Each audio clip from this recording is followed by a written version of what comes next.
Bonjour monsieur. Bonjour. On vous rencontre, vous étiez la tête de liste pour Europe Écologie Les Verts lors des récentes régionales.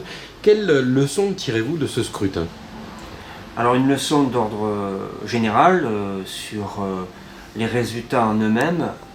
D'abord les nôtres, celle de la région coopérative, qui associait certes Europe Écologie Les Verts, mais aussi le Front de Gauche, et puis pour une part, à mon sens et d'avis personnel pas assez conséquente, la société civile et les mouvements sociaux. Notre score est bien évidemment en deçà des espérances que nous avions placées dans ce scrutin.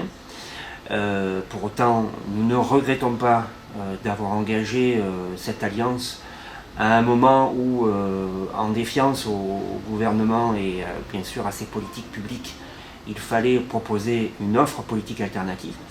Mais au-delà de ce piètre résultat que nous avons malheureusement dû essuyer, le constat d'une croissance d'un Front National toujours plus puissant qui vient fossoyer sur un paysage politique qui malheureusement ne prend pas en considération les réalités des politiques publiques aujourd'hui et puis d'une société qui est en mutation. Un autre constat qu'on peut faire, c'est qu'il y a aujourd'hui l'absence totale de voix de gauche au Conseil régional.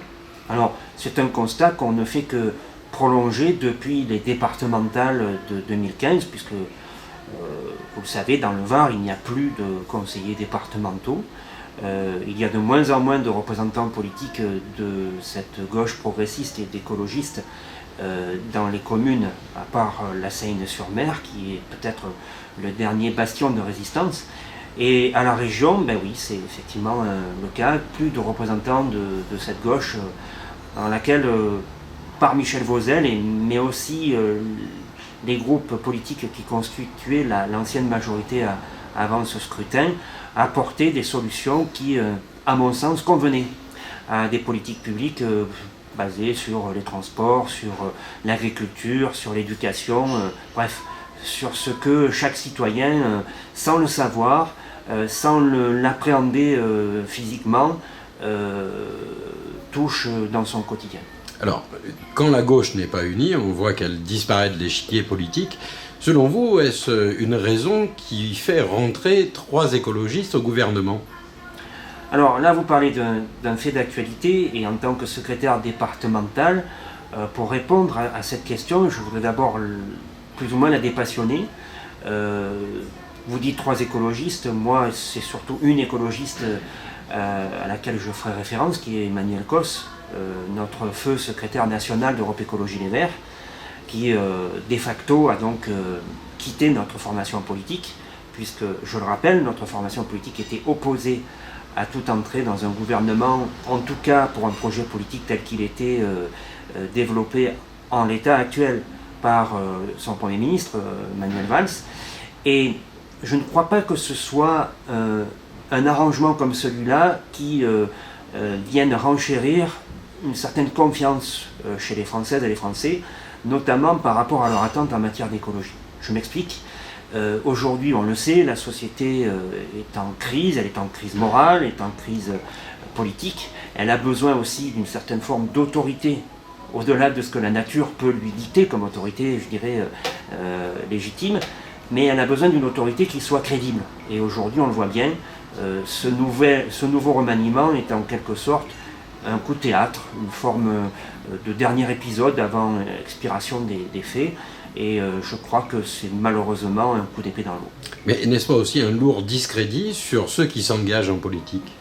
Alors, c'est pas un discrédit, c'est en tout cas une forme de désaveu. De désaveu qui va finalement donner encore du poids et je dirais même du crédit à celles et ceux qui s'abstiennent de voter, qui sont résignés, qui portent des jugements quelquefois très réducteurs, pour ne pas dire assez durs envers le monde politique. Moi je vous dis, je suis un militant de base, j'ai quelques responsabilités départementale, et je suis plus un animateur qu'un élu ou qu'un politicien au sens péjoratif du terme, et je rencontre tous les jours des gens qui, dès lors qu'on aborde le sujet de la politique politicienne, c'est-à-dire de la politique spectacle, sont dégoûtés, me font vraiment l'aveu qu'ils n'iront plus voter ou qu'ils ne voteront que par dépit, de manière un peu réactive. Et je rencontre aussi des militants qui se disent que finalement la vie politique elle peut commencer ailleurs, être dans une forme de vie politique parallèle.